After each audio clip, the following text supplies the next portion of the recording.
everybody. Welcome back to the Elyse DeLucci Show. How are you? Episode 44, Welcome to My Living Room. Better than the last episode that was Welcome to My Bedroom. Oh, God.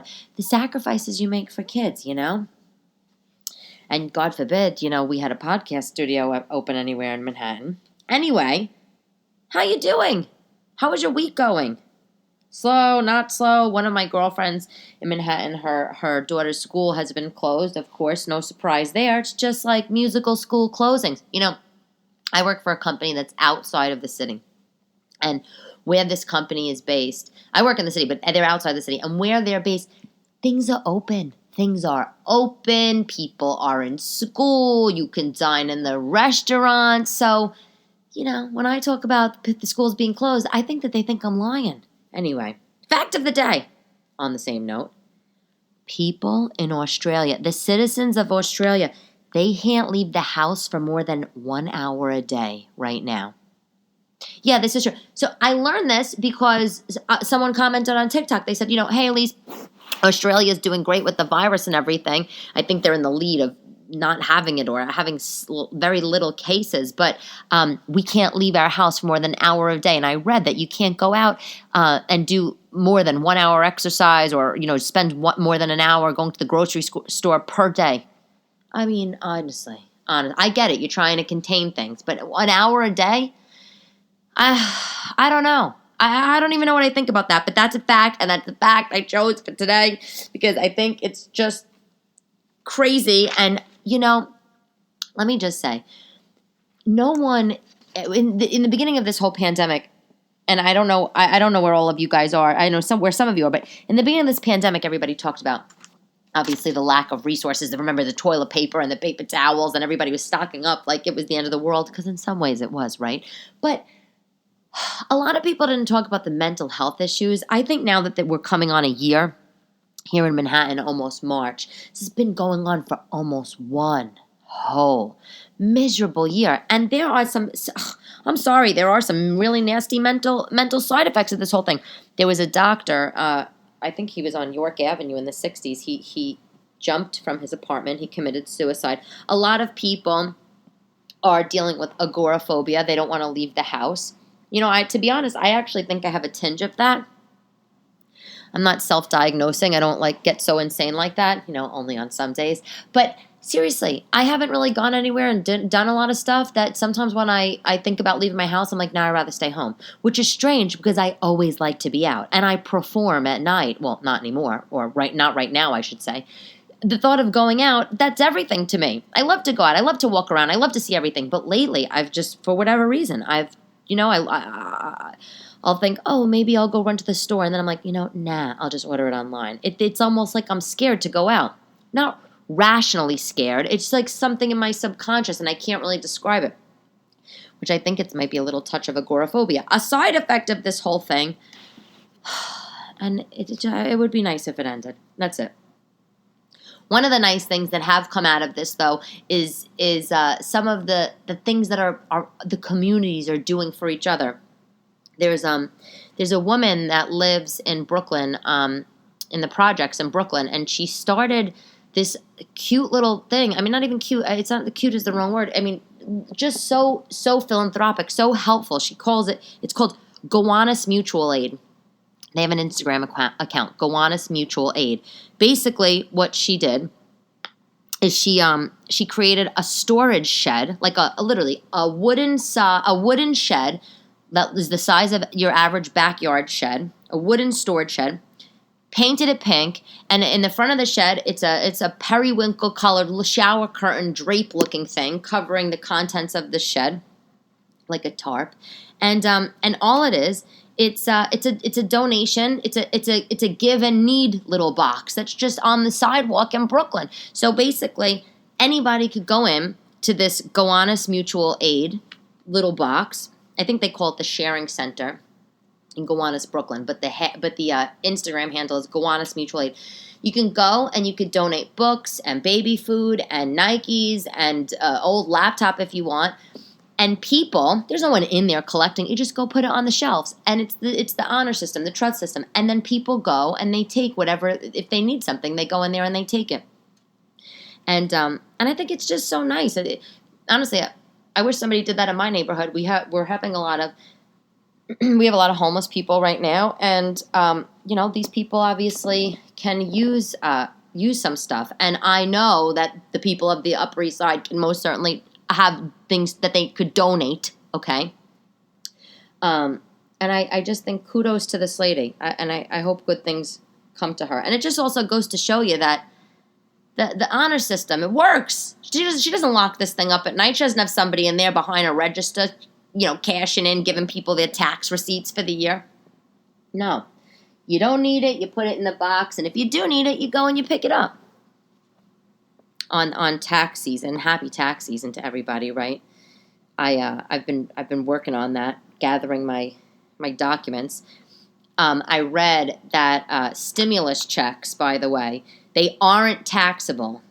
They aren't taxable, your stimulus check, if you got it, but they can indirectly affect what you pay in state income tax. So that's something I learned. So if you got that, you don't have to pay tax on it, but they can affect what you pay in your income tax, because I guess it counts as taxable income, total taxable income.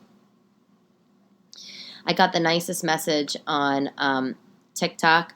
A girl, she wrote to me. I don't know her name, and if I did, I wouldn't say it because it's personal, but she said to me, hey, Elyse, I saw the video about the small apartment you used to live in, and let me tell you something. She said, I had an abusive ex-husband, and he kicked me out, and now I live in a studio apartment with 2 of my children, and I'm studying to become a nurse.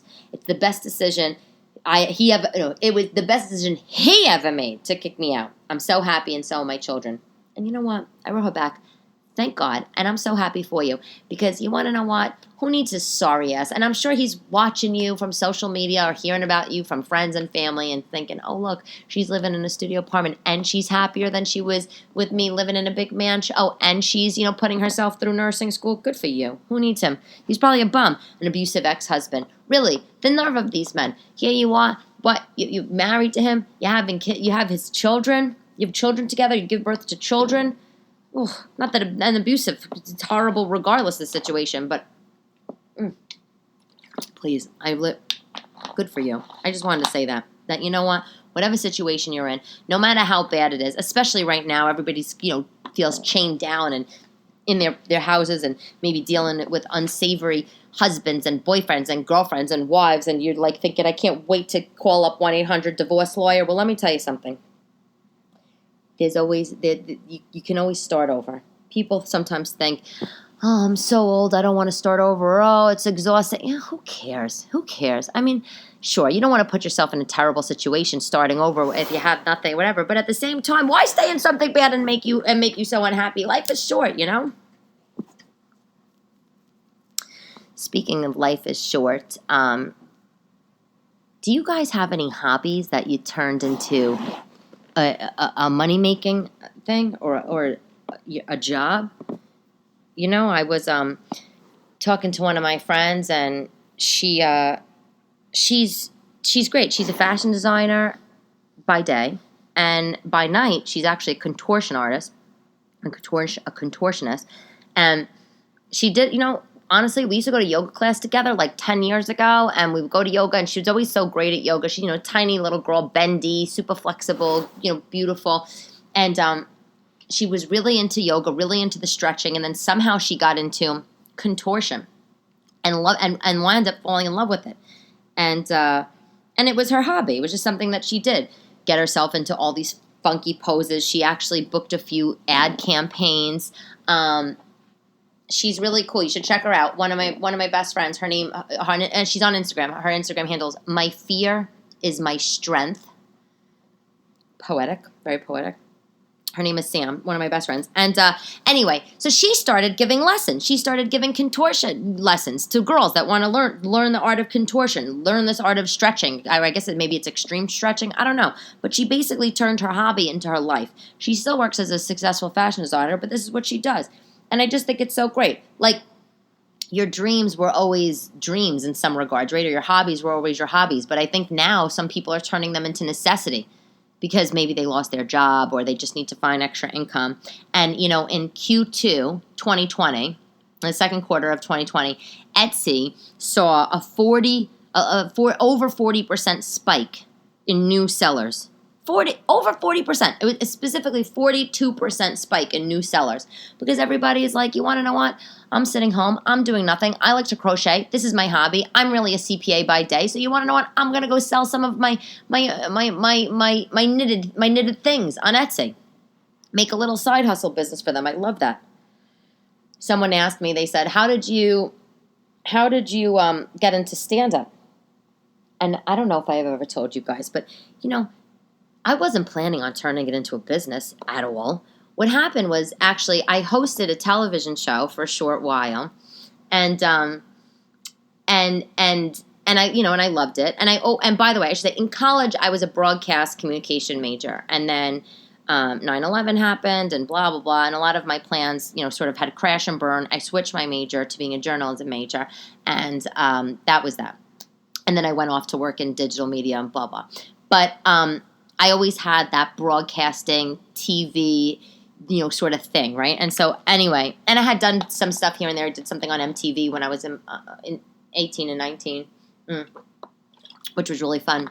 But anyway, I was hosting a show a bunch of years ago, and when I was there, somebody said to me, Elyse, you probably should take voice lessons to neutralize your accent. And I was like, why? I love my accent. It's so great. But it wasn't that profesh, you know what I'm saying? So anyway, I wound up going to this voice coach, which then led me into voiceovers. And that was so fun. And I hooked up with a bunch of voiceover artists in New York, commercial voiceover artists where, they were reading for, auditioning for, car commercials and all this sort of stuff. And again, I didn't know anything about this. I was in the business world. But it was just such a hoot, and everybody was great. And then Jane Lynch showed up at one of I was at this sort of VO night, this voiceover night with a bunch of voiceover actors, and we're sitting in this woman's apartment, and she coached a lot of us, and she had these sort of like voiceover jams once a month in her apartment in the West Village, and it was super cool. She was friends with Jane Lynch from Glee, Jane Lynch from Best in Show, Jane Lynch, a.k.a. hilarious. And so Jane Lynch was there, and she was talking because she does a lot of voiceover, and but she got her start into the world of TV and film by improv. So we all went up and did a voiceover reading in front of Jane Lynch. And when I got up, Jane was like, oh, you have a great voice, blah, blah. And she's like, but, I think you should take some improv lessons. I think that would benefit from you. So fast forward, I was like, Jane Lynch said I should do improv. I'm going. So I took improv, and I had the best time ever taking improv. I did it at the Pit, the People's Improv Theater in New York. And I had a teacher that said to me while I was there, and by the way, if you haven't noticed, I just get on all these buses. Someone tells me to do something, I'm like, yeah, sure, if I have the time, why not? Why not explore it, right? That's always sort of been my motto. Anyway, so then I had an improv teacher. I'm in level 3. I'm in my improv class, level 3. There was 5 levels in total. And I loved improv. It was great. It's like, and by the way, it's like a thing to like shake your sillies out. I totally recommend it. So I had a teacher, and he's like, hey, you should try stand-up, Elyse. I think you should try stand-up. I feel like you have opinions on everything, and I think you have a lot to say. Just give it a whirl. And I was like, nah, I'm not doing that. What do I have to say in front of a giant audience? What, are you kidding me?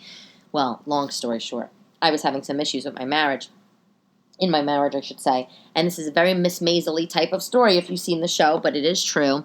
The improv theater that I was at was doing an open mic night in the attic, which was in the 3rd floor of the building in the attic. It was a little shithole, 5 by 8 sort of room. Literally, the ceiling slanted. You were in an attic, a literal attic with folding chairs. And the performer would go into this little tiny sliver of the back of the attic, if you can imagine, almost like the width of like a chimney. Anyway, so my ex and I were having a fight one night. We're at home. And I knew that the improv theater was having an open mic night, and I made lots of friends in improv, and everybody was theater kids, cool and fun and open. No one's judging, and here I am, mother, working and doing improv, whatever.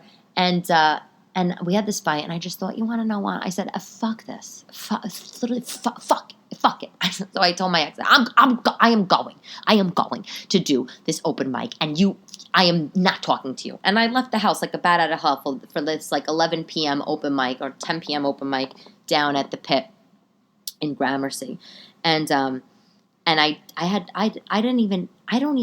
didn't have a set. I didn't have any material. I just got on stage. Got on stage. There was no stage. I got up on the hideous attic carpet floor in the tiny little attic space with a mic, and I just started ranting and raving about anything that was annoying me at the time. And and people were laughing.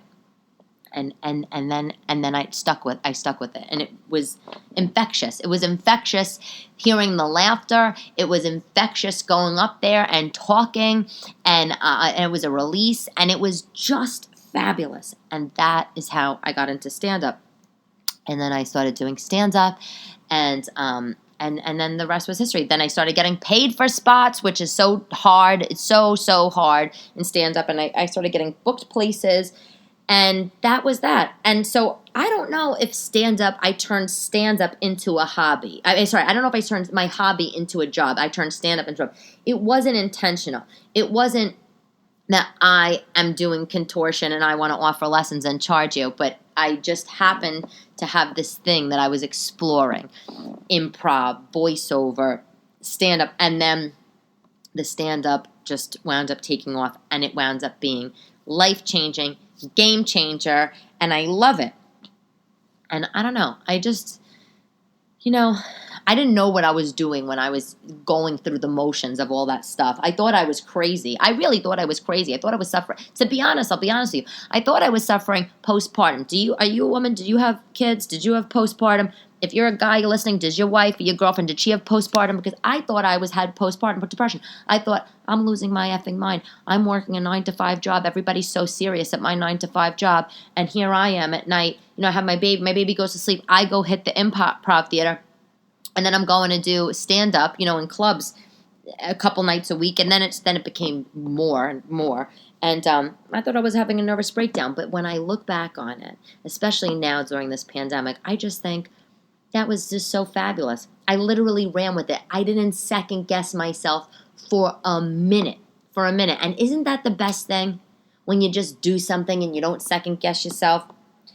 The story really doesn't have a point, But I guess if it does have a point, I know if you're listening, you have things that you do that are probably hobbies or things that you're into. And we live in this culture where you could go on YouTube and charge somebody for lessons if that's what if that's what you want to do. If you know something knowledgeable, I don't know, you're a Revolutionary War expert. Well, somebody probably wants to hear about that. I don't know. I just think it's great. And by the way, a job doesn't have to mean that you're making money. I mean, of course, that's the goal, right? You want to be able to make money if you're investing time and doing something. But look at this podcast I do. I don't make any money. I don't make a dime doing this. I genuinely feel like it's a great way to connect with my audience. It's an outlet. Okay, it's a friendship. We are blossoming friends, obviously, as you know. I mean, and who is, God forbid, anybody had a girls' night or a guys' night around here. You know what I'm saying?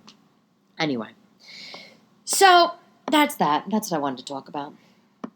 I watched 2 of my favorite movies the other day, back to back. Because, I'm like crazy. Funny Girl with Barbra Streisand. It's the story of Fanny Bryce, musical. It's so good. Barbra Streisand and Omar Sharif. It's literally about it's the story of Fanny Bryce, who's a comedian and actress. Basically, poor schlep from Brooklyn working in her mother's saloon. Okay? And she wants to be a Ziegfeld girl. That's the thing. She wants to sing and act and dance on stage. And the whole movie is just great. And then she falls in love. And, and you see her whole life play out. It's one of the best Barbra Streisand movies ever. It was the one that put her on the map back in the 60s. After Funny Girl, I watched one of my other favorite movies, Breakfast at Tiffany's. If you have not seen this, you have to see it. You know what's funny to me about Breakfast at Tiffany's? So many of my girlfriends and guy friends, they know the movie. They're like, of course, I know the movie. Oh, the Truman Capote movie. Of course I know it. They know the iconic pictures in the black with the pearls and the glasses and the long black lacquered cigarette holder. And you know what they think? And they think, I know the movie. It's about, Audrey Hepburn, and she wears all these fabulous clothes and walks around Manhattan, and she's a city girl and falls in love with her neighbor and lives happily ever after. Yada, yada. The end. Let me tell you something, okay? If you haven't seen the movie, Audrey Hepburn in the movie is a criminal and a prostitute, okay? Like, just to put that out. I don't know if I want to say she's a prostitute. She's a criminal and she's a call girl, okay?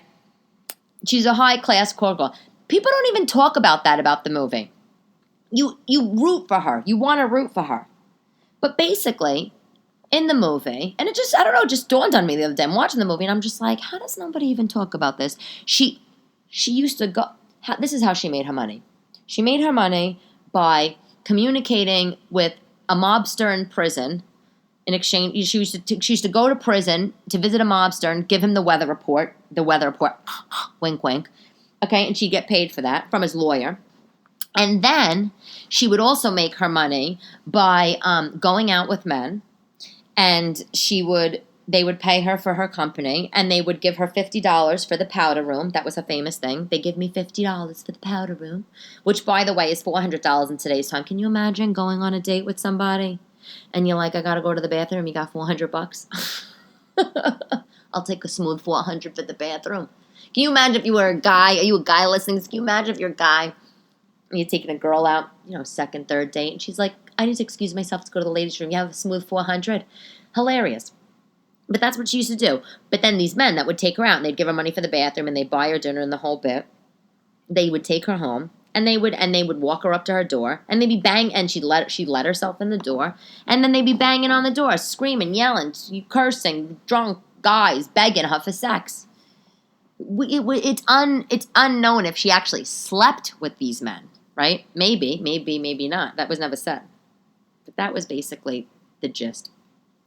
And all the other stuff was there, too. The clothes and the glamour and the having breakfast outside Tiffany's, and Tiffany being the most beautiful place and that sort of thing. But it's such a good movie. Not a musical. Such a good movie. And by the way, I actually did walk by Tiffany the other day for all my agoraphobia and all. I did walk by Tiffany the other day, and they moved. I had no idea. They now moved into the Nike Town spot. I don't know how familiar you are with 57th Street, but on 57th Street, Nike Town, the Nike store used to have a huge flagship store over there. Tiffany now took that space, and Tiffany was on the corner I don't know if they're closing that location, but I don't know if they had to close it because of rent or what. I didn't look it up, but they moved. And it's funny to me that they moved because it's like, really, that's an literally iconic location. Never has moved. And they have these big bank vault doors, big jewelry vault doors. But beautiful, beautiful store. I'm sure you've been. But yeah, they're in Nike Town. And in the Nike Town store has this huge art-shaped window. Huge glass art-shaped window. And the decor up right now, it's all still under construction, but they just have lights. Like show business lights covering the whole front of the big, huge arched Nike Town window. It looks like Vegas. I was like, is this store supposed to be exclusive, or is I'm supposed to be thinking I'm hitting, triple cherries in here? It literally looked like Vegas. I couldn't even believe it was Tiffany, but it is what it is. One of the things, by the way, Audrey, Holly GoLightly at Breakfast Tiffany's used to do, she would look up all the rich, when she moved to a city, because she was like, she was like a vagrant. She'd just move around from place to place. And she'd look up all the richest men, like in the white pages, the yellow pages, whatever it is, and target them. They were her future clientele, obviously. Not a bad strategy. No, I'm kidding. I'm totally kidding. I'm not really, though. I don't know. If you really want to if you really want to meet somebody with a couple of bucks, guys and girls, I guess you should put yourself in those kind of situations, right? It's all about who you know. In other news, in the New York Times, brace yourself, girls, okay? You know what, honestly, nothing is shocking anymore, right? We know this. Nothing shocks us anymore. You want to know what's the new trend right now? Have you heard of this? So ridiculous. The sleep-deprived look is now chic. Yeah, I know, laugh, yeah. The sleep-deprived look. That's right. Every one of us parents that are listening to this, every one of us exhausted night workers, parents, maybe people that are down and out, maybe people that can't go to sleep, maybe they have some issue, okay? Now, the new look is to walk around like you're exhausted. This is the trend. The trend is, I feel like I was laughing so hard when I heard this that I feel like I'm almost like, the trend is to normalize dark circles. Yeah. They feel that, like, there was an ideal standard of beauty, I don't know, nice, healthy, glowing skin, well rested. They felt like that was the ideal of beauty. And they were sick of it. They being, I guess, the beauty industry or the fashion industry. And they decided to rebel. And by rebelling, they decided we're just going to draw dark circles under our eyes. I mean, really. So, part of this trend is that people want to express what they're going through right now during the pandemic. They want to give some visual theater. So they want to express their pandemic tiredness. I haven't heard something so ridiculous. Really, I haven't heard something so... the last time I heard something so ridiculous was when, the Hellmann's mayonnaise came out with, like, different mayonnaise flavors. That was the last time I heard something so ridiculous, okay? Or the ketchup. Heinz came out with, like, ranch ketchup. That was the last time I heard something so ridiculous. Yes. Let me do, I'm going to wake up tomorrow morning. This is what I'm going to do. I think I'm going to wake up tomorrow morning, wash my face, brush my teeth, slick back my hair, put it in a headband. And then I'm going to take out my eyeshadow and I'm going to encircle my eyes with dark shadow, or a kohl pencil. And by the way, let me make no mistake. This is not the raccoon eye makeup look, okay? This is adding pencil and or powder to the indent area underneath your eye, that underneath your eye. I'm pointing it to it, but I'm taking my two middle fingers and putting it on either side of the bridge of my nose, basically running all of this little ski slopey area underneath your eyes, running that with dark purple or brown powder. Honestly, go scratch. Yeah, let's all walk around like depressed people. Let's all walk around like exhausted parents, like somebody came out of a fight, like somebody's came out of a scrappy, dirty fight and you left exhausted and broke. That's exactly what should be gorgeous. Can you imagine, guys who you're listening to this, your girlfriend shows up for a nice date, all decked out. She has her sunglasses on. She pulls them off and it looks like you just gave her a beating. Honestly?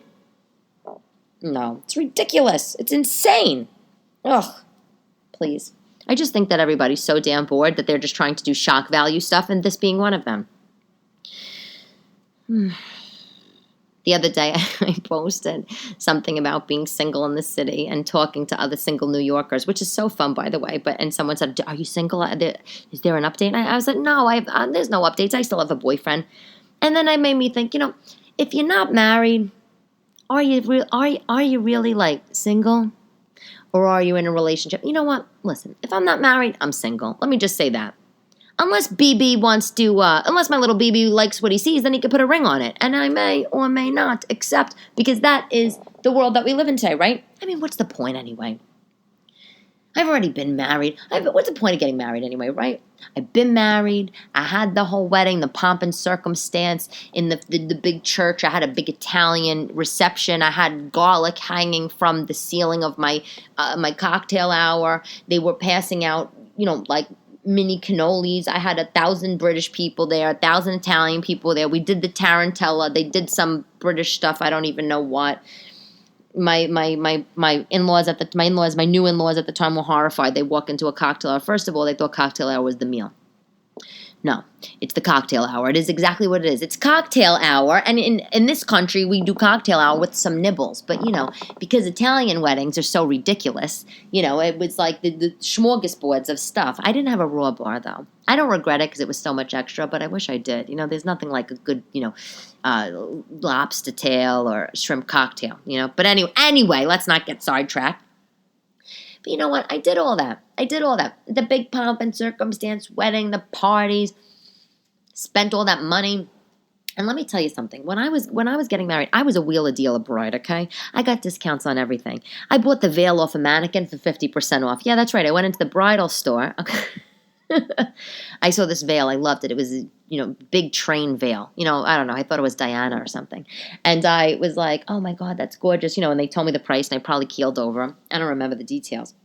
But I remember saying, and they told me how long it takes to ship and yada, yada. I remember saying, okay, well, how much is that one? And it was like 50, 40% off. And I was like, you know what? I'll take that one. And they're like, you'll take that one. I'm like, I'll get it cleaned because, I'm wearing it for one day, people. One day. I went to the florist shop. First of all, I had my grandmother do all these deals with me because she's master negotiator. We went to the florist by her house in Brooklyn, and I was like, told them my budget. They were like, well, we don't know what you're going to be able to get for that. I lowballed them. And then I was like, I'm sure you have flowers from like the morning of or the day before some party that probably still look good. It's fine. It doesn't matter to me. It's just, just a few hours. Got those. Of course, everything I wound up saving in wedding expenses, of course, I spent during the honeymoon. But it wasn't really as much about money saving, was it really? It was really about the thrill of the bargain. That's what it's about. But and don't get me wrong. Don't get me wrong. I wanted to walk into Kleinfeld's and say yes. I wanted to go into Kleinfeld's and say yes to the dress. I did. And that show wasn't on when I was getting married, I don't think. But I walked into Kleinfeld's. I tried on one of these gowns. Panina Tournai, gorgeous. Gorgeous gown. $10,000, $12,000. Are you kidding me? Do you know how long I had to work to get to that money? And I'm going to spend it on a dress I'm going to wear for one day. Get the hell out of here. And you think I want to do all that again? God.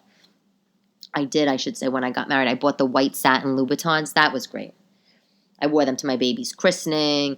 Both of my baby's christenings, I wore them on anniversaries. I also wore them out on a date after I got divorced. I'm regretful of that. I shouldn't have done that. But it's like, oh, God, the wedding, so much money. Why do I want to get married again? Why? I don't know. So guess what? I'm single. I'm single. Unless there's a ring on this finger, I am singale, okay? I talk about the boyfriend and everything, but come on. Come on, for the guys that are listening. You know what? If you meet somebody and you're crazy about them and you've dated them for a long time, if you want to marry them, why aren't you doing it already? What are you waiting for? Come on. Life is short. We could all, we could all be in a pandemic tomorrow. Ha ha. Anyway. But, yeah, no updates. Sorry. No updates. Where's your wedding dress, by the way? Where's your wedding dress? You girls, you got married? Let me tell you where my dress. It's at my mother's house in the attic in a box. It says bridal keep. I'm sure you have the same box. It's a big white box. It says bridal keepsake on it in black script with a pink heart, and it's wrapped in some blue saran wrap on top of the box for some reason. I'm never gonna wear that. I couldn't even fit a thigh into that dress now if I tried. Oh, God. My dress, my wedding dress looked like similar. I got married around the same time as when Sex and the City was on and Carrie Bradshaw got married to Big.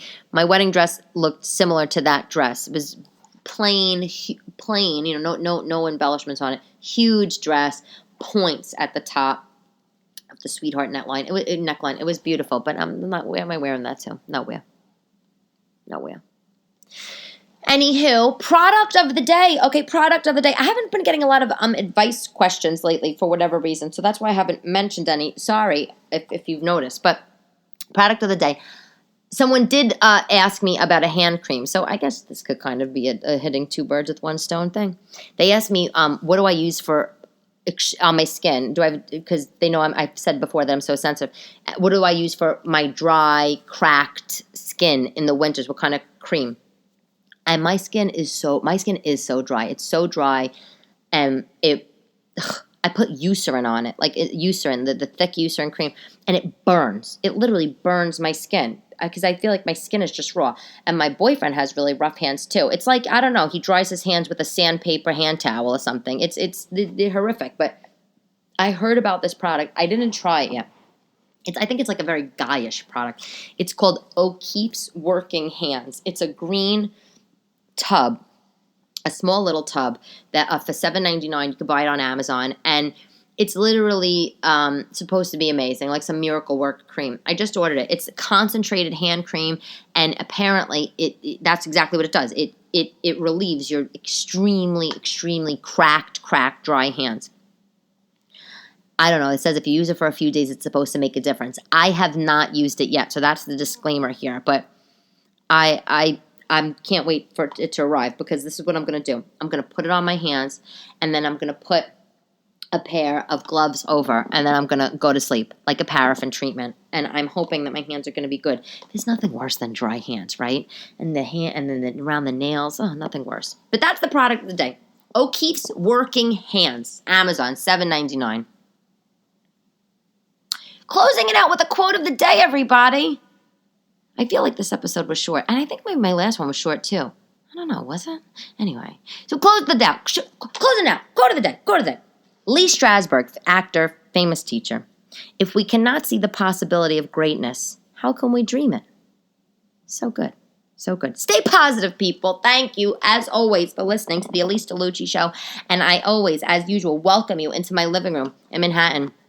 And one day I hope we can meet, when this whole freaking disaster is over. And until then, we will talk in DM and on TikTok and on the podcast and all that stuff. Talk to you soon. Bye-bye.